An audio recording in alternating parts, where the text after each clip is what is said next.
Hello friends, स्वागत है आप सभी का मेरे चैनल स्टडी होम पे और मैं हूं संगीता झा। तो दोस्तों, आज मैं आपके साथ यहाँ पे डिस्कस करूंगी हिस्ट्री के कुछ इम्पॉर्टेंट क्वेश्चन जो कि यूपीपीएससी ए के प्रीवियस ईयर के पेपर्स में आए हुए हैं। तो ये है आपका पार्ट 5, क्योंकि 4 पार्ट तक हम लोग ये कंप्लीट कर चुके हैं और आज हम आपके साथ पार्ट 5 यहाँ पे डिस्कस करेंगे। तो चलिए देखते हैं अपना पहला क्वेश्चन क्या है पार्ट 5 का। तो क्वेश्चन नंबर 41 है आपका, who amongst the following saints were known as Sufis? यानी निम्नलिखित संतों में से कौन सूफी थे? ऑप्शन देखिए, 1 है आपका रहीम, दूसरा है आपका निजामुद्दीन औलिया, तीसरा है आपका मोइनुद्दीन चिश्ती और चौथा है आपका रस खान। उसके बाद आपको दिया गया है 4 ऑप्शन और इन चारों ऑप्शन में से ही आपको सही उत्तर का चयन करना है। तो ए वाले ऑप्शन में दिया गया है कि पहला और तीसरा सही है, बी में दिया गया है पहला, दूसरा और तीसरा सही है, और सी में दिया गया है दूसरा और तीसरा सही है, और चौथे में दिया गया है आपका डी में दिया गया है दूसरा और चौथा सही है। तो ये क्वेश्चन पूछा गया है आपसे यूपीपीएससी ए 2004 के एग्जाम में। तो दोस्तों, सही आंसर होगा आपका, इन संतों में से सूफी संत थे निजामुद्दीन औलिया और मोइनुद्दीन चिश्ती। तो दोस्तों, जो रहीम थे वो अकबर कालीन प्रमुख कवि थे और इनकी बहुत सारी प्रमुख रचनाएं थी, तो जिनमें से कुछ प्रमुख ग्रंथ रहे हैं आपके रहीम, दोहावली या सतसई जिसको हम बोलते हैं, नायिका भेद है, सोरठा है, सेवैया है, ये सब इनके प्रमुख ग्रंथ थे। और जो रसखान है वो कृष्ण भक्त कवि माने जाते हैं, इन्होंने कृष्ण के बारे में बहुत सारी रचनाएं की थी। चलते हैं अपने अगले क्वेश्चन पे। क्वेश्चन नंबर 42 है, Babar assume the title of Badshah at, और ऑप्शन दिया गया है आपका, बाबर ने बादशाह की उपाधि कहाँ धारण की थी? ऑप्शन पहला है आपका दिल्ली यानी कि दिल्ली, पेशावर यानी कि पेशावर, सी काबुल यानी कि काबुल, एंड डी कंधार यानी कि कंधार। और क्वेश्चन पूछा गया है आपसे यूपीपीएससी ए 2013 के एग्जाम में। तो सही ऑप्शन है, बाबर ने बादशाह की उपाधि काबुल में ग्रहण की थी या फिर धारण की थी। और ये कब धारण की थी? 1504 ईस्वी में। और बाबर ने उसके बाद खानवा का युद्ध भी किया था, और जिसमें वो विजय होने के पश्चात उसने गाजी की उपाधि धारण की। ठीक है। और मुबैयान नामक पथ शैली का जो जन्मदाता है वो बाबर को ही माना जाता है। चलते हैं अगले क्वेश्चन की तरफ। क्वेश्चन नंबर 43 है आपका, silver coin was introduced in India by, Bharat में चांदी का सिक्का प्रारंभ किया गया था किसके द्वारा? ऑप्शन ए है आपका अकबर यानी कि अकबर ने, बी अलाउद्दीन खिलजी यानी कि अलाउद्दीन खिलजी ने, सी बख्तियार खिलजी यानी कि बख्तियार खिलजी ने, और डी शेर शाह यानी कि शेर शाह ने। तो सही ऑप्शन है आपका, भारत में चांदी का सिक्का प्रारंभ किया था शेर शाह सूरी ने। ठीक है। और ये कब स्टार्ट किया था उसने? 1540 से 1545 के मध्य शेर शाह सूरी ने सिक्कों को चलाना प्रारंभ किया था, जिसे बाद में रुपया कहा गया। और इस सिक्के का वजन जो था वो 178 ग्रेन था, यानी कि 11.534 ग्राम था। तो सबसे पहले चांदी का सिक्का चलाया है शेर शाह सूरी ने। इस क्वेश्चन को हमेशा याद रखिएगा। चलते हैं अगले क्वेश्चन की तरफ। क्वेश्चन नंबर 44 है, विच out of the following historians describe Sher Shah Suri as a better nation builder than ever Akbar the great? निम्नलिखित में से किस एक इतिहासकार ने शेर शाह सूरी को अकबर महान से भी बेहतरीन राष्ट्र निर्माता माना है? ये क्वेश्चन पूछा गया है यूपीपीएससी ए 2013 के क्वेश्चन पेपर में। ऑप्शन नंबर ए है आपका के आर कानूनगो यानी कि KR कानूनगो। बी है आपका जदुनाथ सरकार यानी कि जदुनाथ सरकार। सी है आपका RP त्रिपाठी यानी कि RP त्रिपाठी। और डी है AL श्रीवास्तवा यानी कि AL श्रीवास्तव। और क्वेश्चन पूछा गया है UPPSC AE 2013 में। तो सही ऑप्शन होगा आपका KR कानूनगो, जिन्होंने शेरशाह सूरी को अकबर से भी एक बेहतरीन राष्ट्र निर्माता माना था। और शेरशाह का जन्म हुआ था 1472 ईस्वी में बैजवाड़ा, जिसे होशियारपुर बोलते हैं, वहां पे हुआ था। और उनके बचपन का नाम था फरीद। इसने हजरते आला की उपाधि धारण की थी। क्वेश्चन नंबर 45 है आपका चांद बीवी द फेमस क्वीन होगा, यहाँ पे ध्यान दीजिएगा। The famous queen who fought valiantly against Akbar belong to which kingdom. Chand Bibi जो अकबर के विरुद्ध बहादुरी से लड़ी थी, किस बादशाहत की थी। ऑप्शन ए है आपका अहमदनगर, बी है बीजापुर, सी है गोलकोंडा एंड डी है आपका बेरार। क्वेश्चन पूछा गया है UPPSC AE 2007 पेपर सेकंड में। तो चांद बीबी जो थी वो अहमदनगर से थी, ठीक है, मतलब कि वो अहमदनगर की बादशाहत जो थी वो उनकी थी। तो दोस्तों चांद बीबी एक ऐसी महिला शासिका थी जिन्होंने मुगलों से दोहा लिया था, यानी कि मुगलों से युद्ध किया था इन्होंने। हालांकि बाद में ये युद्ध में हार गई थी और इन्होंने मुगलों के साथ मित्रता यानी कि संधि कर ली थी। तो चांद बीबी को हम चांद खातून या फिर चांद सुल्ताना के नाम से भी जानते हैं। वह अहमदनगर के तीसरे शासक हुसैन निजाम शाह प्रथम की पुत्री थी और इनका विवाह बीजापुर के 5वें सुल्तान अली आदिल शाह से हुआ था। 1580 में जब इनकी पति की मृत्यु हो गई और इनका एक पुत्र हुआ, तो ये पुत्र को लेके वापस अपने पिताजी के पास अहमदनगर पहुंच गई, ठीक है। और कुछ वर्षों के बाद मुगल बादशाह अकबर के फौजों के साथ इनका जो है युद्ध हुआ और जिसमें इनको हार मिली थी, सफलता हासिल नहीं हुई, लेकिन इन्होंने क्या किया, बाद में मुगलों से संधि कर लिया था।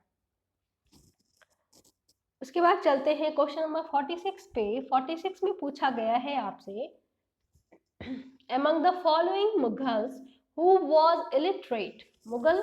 निम्न मुगलों में से कौन अनपढ़ था। ऑप्शन ए है आपका बाबर यानी कि बाबर, बी है अकबर यानी कि अकबर, सी है जहांगीर यानी कि जहांगीर और डी है आपका औरंगजेब यानी कि औरंगजेब। क्वेश्चन पूछा गया है UPPSC AE 2007 पेपर सेकंड में। तो सही ऑप्शन है जो बादशाह मुगलों में पढ़ा लिखा नहीं था यानी कि अनपढ़ था, वो था आपका ऑप्शन नंबर बी अकबर, ठीक है। क्योंकि अकबर पढ़ा लिखा नहीं था और मुगलों में ये प्रमुख रूप से तीसरे नंबर का बादशाह था।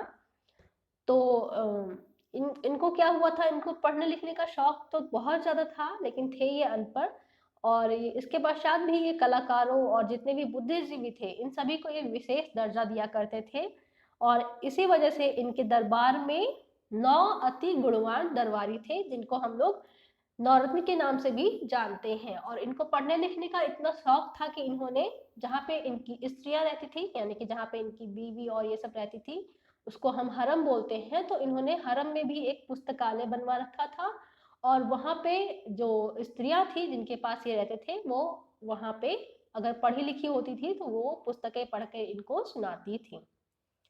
अब चलते हैं क्वेश्चन नंबर 47 पे। 47 पूछा गया है आपसे Indian ruler who was a contemporary of Queen Elizabeth I of England was। भारतीय राजा जो इंग्लैंड की रानी एलिजाबेथ प्रथम के का समकालीन रहा था वो कौन था। तो सही ऑप्शन है अकबर जो था वो एलिजाबेथ प्रथम के समकालीन था यानी कि उनके कंटेम्पररी था। तो जो महारानी एलिजाबेथ थी वो 1558 से 1603 तक इंग्लैंड की महारानी रही थी और अकबर का कार्यकाल जो है वो 1556 से 1600 सॉरी 1606 तक था। तो इसीलिए बोला जाता है कि एलिजाबेथ जो थी वो अकबर के समकालीन थी, यानी कि अकबर जो था वो एलिजाबेथ के साथ ही था, समकालीन था भारत में। क्वेश्चन नंबर 48 की तरफ चलते हैं। क्वेश्चन नंबर 48 में आपसे पूछा गया है मैच द फॉलोइंग, निम्न को सुमेलित कीजिए। और ए है आपका 1192 और ऑप्शन दिया गया है थर्ड बैटल ऑफ पानीपत, यानी कि पानीपत का तृतीय युद्ध। बी है आपका 1707 और 1707 के साथ दिया गया है आपको तराइन का द्वितीय युद्ध।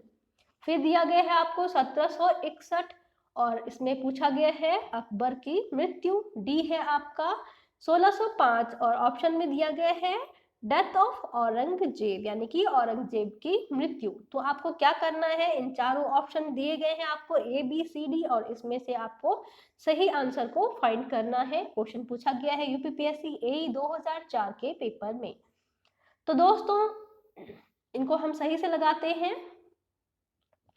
जो 1192 है आपका 1192, इसमें हुआ था आपका क्या, तराइन का द्वितीय युद्ध।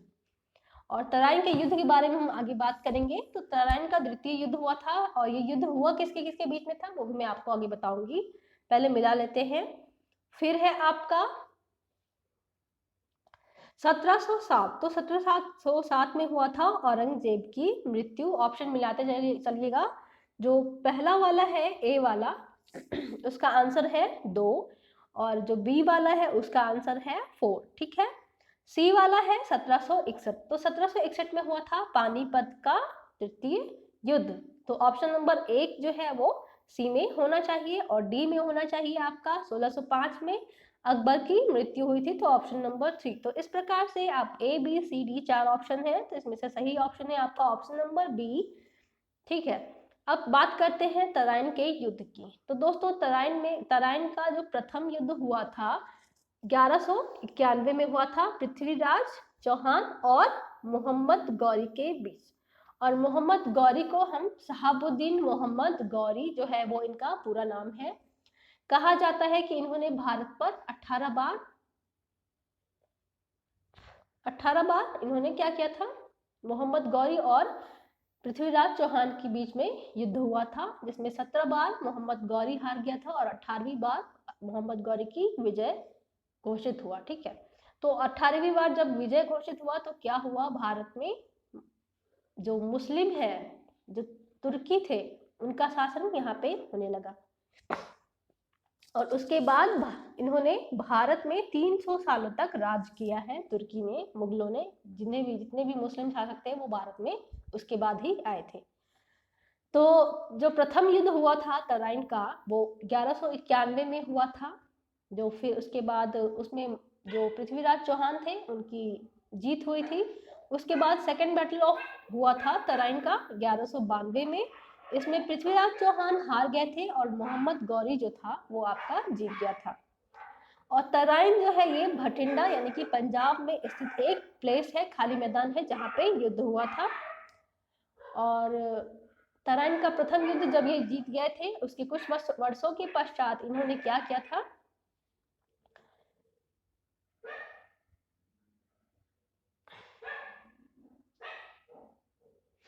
इनकी वाइफ थी संयोगिता, ये दूसरे राज्य में जाके संयोगिता से इन्होंने विवाह कर लिया था। तो संयोगिता के जो पिताजी थे, मैं नाम भूल गई हूँ राजा का, वो क्या हो गए थे, पृथ्वीराज के दुश्मन हो गए थे। और इस प्रकार जितने भी राजपूत लोग थे वो पृथ्वीराज के चौहान के दुश्मन हो गए क्योंकि इन्होंने गलत काम किया था। तो जब तराइन का द्वितीय युद्ध हुआ तो सब लोग मोहम्मद गौरी के साथ मिल गए थे। और जो पृथ्वीराज चौहान के प्रमुख कवि थे चंदवर दाई, वो इनके एक दोस्त भी थे, मित्र भी थे। तो इन्होंने क्या किया, बहुत सारे राजाओं से हेल्प मांगी कि वो पृथ्वीराज चौहान की तरफ से लड़े, लेकिन वो लोग तैयार नहीं हुए। हाँ, राजा जयचंद्र की पुत्री थी संयोगिता। तो जयचंद्र को जब पता चला कि मोहम्मद गौरी पृथ्वीराज चौहान पे हमला करने वाले हैं, यानी कि तराइन का द्वितीय युद्ध होने वाला है, तो इन्होंने क्या किया, राजा जयचंद्र ने वो मोहम्मद गौरी से जाके मिल गए। और उस युद्ध में करीब 2.5 लाख 2,50,000 या फिर 12,50,000, इसके आसपास, शायद 2,50,000, 2,50,000 के आसपास जो सैनिक थे वो आए थे मोहम्मद गौरी के तरफ से। और जो पृथ्वीराज चौहान थे उन्होंने क्या किया था, वो एक नीति पे चलते थे कि उनके सैनिक जो हैं वो रात में युद्ध नहीं करते थे, लेकिन जो मोहम्मद गौरी था वो लोग रात में भी इन पे हमला करते थे, इनके सैनिकों पे। और उन्होंने एक अच्छे तरीके से युद्ध का एक नीति बना रखा था। वो क्या करते थे, वो लोग हाथियों पे हमला करते थे, और हाथी जब जब हाथियों पे हमला होती थी मोहम्मद गौरी की टीम पे, सॉरी पृथ्वीराज चौहान की टीम पे, तो वो लोग क्या करते थे, हाथी लोग अपने आदमियों को ही कुचल देते थे, मार देते थे। तो इसीलिए वो लोग एक कुशल नीति लेके आए हुए थे युद्ध लड़ने के लिए। और इस युद्ध में एक राजपूत राजा और सैनिक अपने ही देश के दूसरे राजपूत राजा और सैनिकों पे हमला कर रहे थे, जो इस युद्ध का सबसे बेकार पॉइंट है। ठीक है, तो ये था आपका तराइन के युद्ध के बारे में जो मैंने आपको बताया है। चलिए अब देखते हैं question number 49। Which one of the following kingdoms of Deccan was conquered by Akbar? Deccan का निम्नलिखित में से कौन सा राज्य अकबर द्वारा विजित किया गया था, यानी कि जीता गया था? तो सही ऑप्शन होगा आपका ऑप्शन ए है आपका गोलकुंडा, बी है बीदर, सी है बीजापुर एंड डी है आपका अहमदनगर। तो दोस्तों अहमदनगर जो था वो भारत का दक्षिण पार्ट था, यानी कि भारत का दक्षिण हिस्सा था। तो अकबर की दक्षिण नीति मूल रूप से साम्राज्यवादी थी, और अकबर ने अहमदनगर राज्य जो था, ठीक है, वो उस राज्य को उसने जीता था। जैसे कि मैंने आपको बताया है कि चांद बीवी जो थी वहां क्या थी, संरक्षिका थी। चांद बीवी जो थी वहां की बेटी थी, तो उन्होंने वो अपने राज्य को बचा रही थी, और अकबर के सैनिकों से उनकी लड़ाई हुई और बाद में उन्होंने उनकी मित्रता स्वीकार कर ली थी। तो अहमदनगर जो था वही जो था वो अकबर का दक्कन का राज्य था जिसको उसने जीता था। ठीक है, तो उन्होंने क्यों जीता था, क्योंकि वो दक्षिण नीति, उनका अकबर का जो दक्षिण नीति थी मूल रूप से वो साम्राज्यवादी थी, इसलिए वो दक्षिण को जीतना चाहता था। इसके तहत अकबर ने खानदेश यानी कि दक्षिण का प्रवेश द्वार जिसे हम बोलते हैं, अहमदनगर और असीरगढ़, इन सबको जीता था। लेकिन 1600 ईस्वी में अधिकार किया, अहमदनगर पर इन्होंने 1600 ईस्वी में अधिकार किया और वहां पे इनको मिली चांद बीवी। ठीक है, तो इन्होंने इनके जो मंत्री थे, इनके जो सैनिक थे, उन्होंने चांद बीवी से युद्ध किया वहां पे, लेकिन चांद बीवी वहां पे हार गई, और इसके पश्चात उन्होंने यहाँ पे संधि कर ली चांद बीवी ने मुगलों के साथ। तो इसी युद्ध के दौरान क्या हुआ था, मुगलों का सबसे पहले पाला पड़ा था मराठों से, यानी कि सबसे पहले मराठों से संपर्क यहीं पे हुआ था, इसी युद्ध में हुआ था, जब वो लोग अहमदनगर में वो अकबर गया था युद्ध करने के लिए। ठीक है, चलिए अब चलते हैं क्वेश्चन नंबर 50 पे। The official language of Mughals was, option है मुगलों की सरकारी भाषा थी। ए है आपका पर्शियन यानी कि फारसी, बी है उर्दू यानी कि उर्दू, सी है टर्किश यानी कि तुर्की, एंड डी है आपका अरबिक यानी कि अरबी। क्वेश्चन पूछा गया है यूपीपीएससी ए 2013 के एग्जाम में। तो सही ऑप्शन है मुगलों की सरकारी भाषा थी फारसी। ठीक है, यानी कि ऑप्शन नंबर ए। और फारसी पद्य गद्य सब अकबर के शासनकाल में ही अपने चरम पर थी, यानी कि बहुत ऊंचा दर्जा मिला था फारसी भाषा को, और जितने भी गद्य पद्य इन सब की रचनाएं होती थी वो सब फारसी भाषा में ही उस टाइम हुआ करती थी। ओके, तो दोस्तों ये था आपका 50 क्वेश्चन का सेट, यानी कि 41 से लेकर 50 क्वेश्चन तक के जितने भी क्वेश्चन हैं वो मैंने आपको यहाँ पे पढ़ा दिया है, जो कि यूपीपीएससी एक ही एग्जाम में पूछा गया है। और आई थिंक 2013 के बाद आपका एग्जाम नहीं हुआ है, जो 2013 का एग्जाम था वो आपका 2016 में हुआ था, और अब जाके वैकेंसी आई है आपकी 2019 में। तो आई होप कि आप लोग इस एग्जाम को अच्छे से देंगे और ज़्यादा पढ़ने की कोशिश करेंगे, बहुत ज़्यादा मेहनत करेंगे आप लोग। 2019-20 में निकला हुआ है आपका तो रिक्रूटमेंट, तो आप लोग क्या कीजिएगा, इसको बहुत ध्यान से पढ़िएगा, और जो चीज़ें मैंने आपको सही से समझा नहीं पाई हूँ, अगर मैं आज आपको, मुझे ऐसा लग रहा है कि मैं सही से समझा नहीं पाई हूँ आपको, तो प्लीज़ कमेंट कीजिएगा मुझे, मैं एक बार फिर से आपको बताने की कोशिश करूँगी जहाँ पे आपको समझ में नहीं आया है। तब तक के लिए मैं आपसे विदा लेती हूँ। Thank you.